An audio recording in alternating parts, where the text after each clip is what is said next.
അപ്പൊ നമ്മൾക്ക് തുടങ്ങാം. ഇങ്ങനെ മുളകൊന്നുമില്ലാത്ത തൈര് ഒഴിച്ചിട്ട് ഇതെടുത്ത് ഇട്ടിട്ട് ചോറ് മേലിട്ട് കുഴച്ചെടുക്കണം. എന്നിട്ട് പിന്നിട്ട് ഒരു പിടി പിടിക്കാം.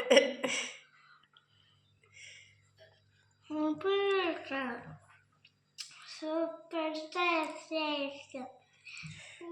നിങ്ങളിങ്ങനെ ട്രൈ ചെയ്ത് നോക്കണം.